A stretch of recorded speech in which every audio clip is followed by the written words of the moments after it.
Shalom, puji Tuhan, berkat kemurahan Tuhan saja memungkinkan kita boleh ada berjumpa lagi dalam renungan harian di hari ini. Firman Allah berkata bahwa manusia hidup bukan dari roti saja, tapi dari setiap firman yang keluar dari mulut Allah. Itu berarti bahwa firman Allah sangat penting bagi pertumbuhan iman ataupun pertumbuhan rohani kita. Mengawalinya mari kita berdoa. Puji dan syukur patutlah kami naikkan kepadamu ya Allah di hari ini karena kemurahan Tuhan, berkat Tuhan. Sehingga kami boleh ada lagi dalam renungan harian di hari ini. Roh-Mu yang kudus tolong kami, urapi dan berkati kami dengan kebenaran firman-Mu di hari ini. Dalam nama Tuhan kami Yesus Kristus kami berdoa. Amin. Nats firman Allah yang menjadi renungan kita bersama di hari ini saya ambil dari 2 Timotius pasal 3 ayat 1 sampai dengan ayat 9. Secara khusus saya akan baca ayat 1 dan ayatnya yang kedua. Firman-Nya berkata demikian. Ketahuilah bahwa pada hari-hari terakhir akan datang masa yang sukar. Manusia akan mencintai dirinya sendiri dan menjadi hamba uang. Mereka akan membual dan menyombongkan diri. Mereka akan menjadi pemfitnah. Mereka akan berontak terhadap orang tua dan tidak tahu berterima kasih, tidak mempedulikan agama. Demikian firman-Nya hari ini yang mengajar dan menasihati kita keadaan manusia pada akhir zaman. Sebelum masa yang sukar itu ada terjadi di akhir zaman, sesungguhnya firman Allah sudah lebih dahulu menubuatkannya bagi saudara dan saya. Dengan harapan sebagai umat, sebagai orang percaya, mari kita waspada.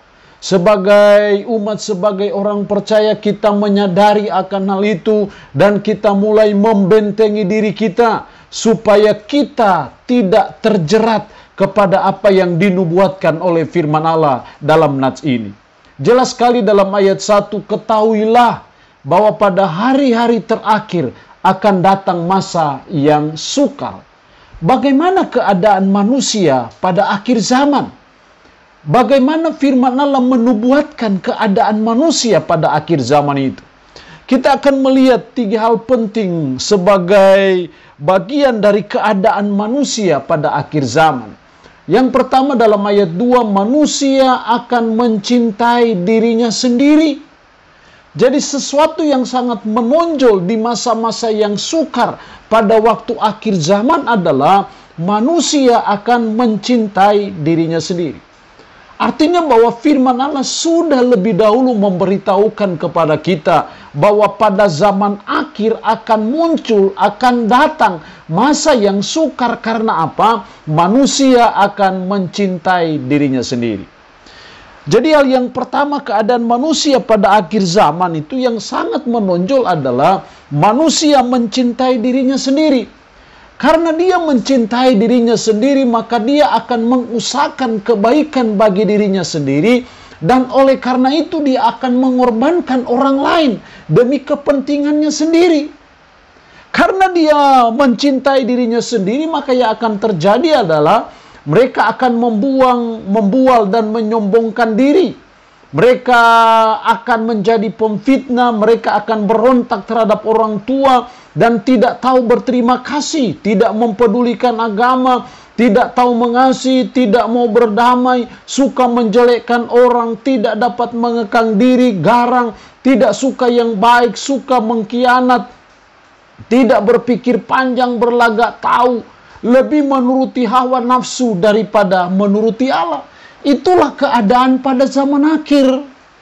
Jadi sebagai umat, sebagai orang percaya, mari kita mulai belajar untuk kita tidak mencintai diri kita sendiri, yang selalu berorientasi pada diri sendiri, hawa nafsu sendiri, sehingga akhirnya kita terus mengusahakan bagi dan untuk diri kita sendiri, dan orang lainlah yang menjadi korban.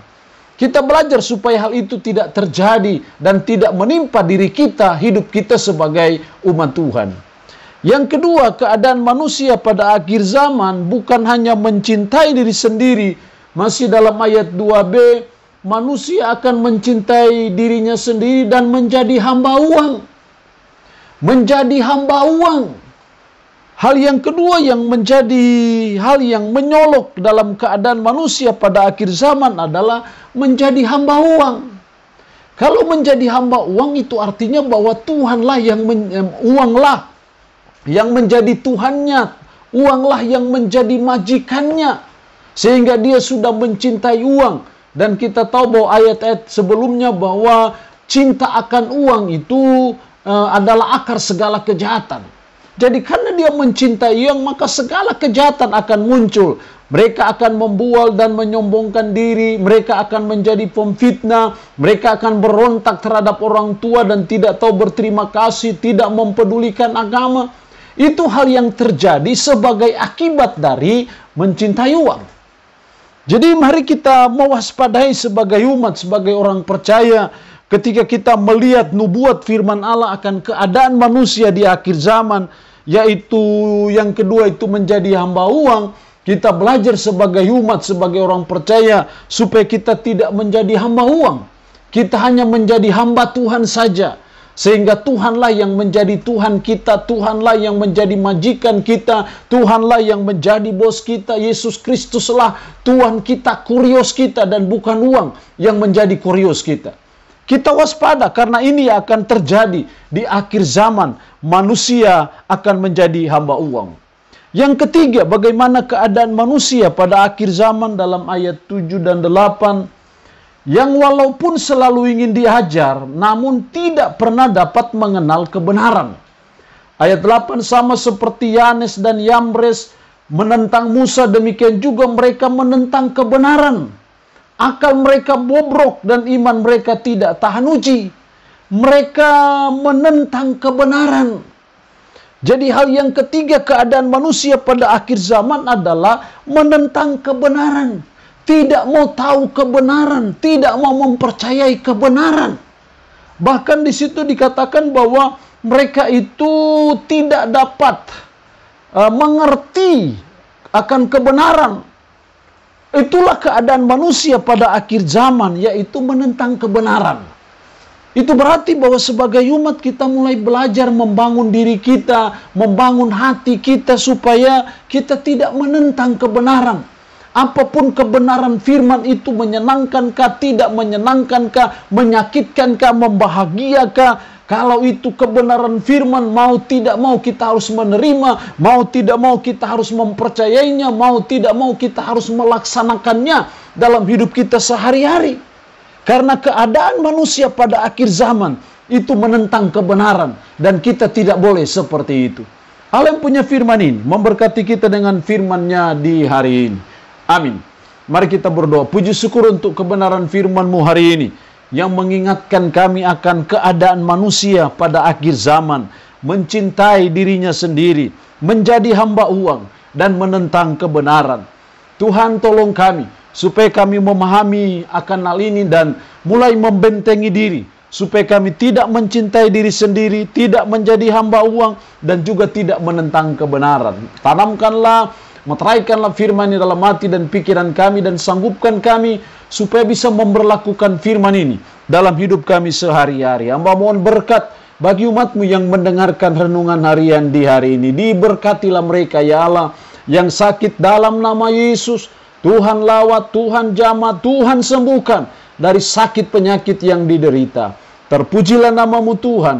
Dalam nama Tuhan Yesus Kristus kami berdoa. Amin. Shalom. Tuhan Yesus memberkati kita dengan firman-Nya di hari ini.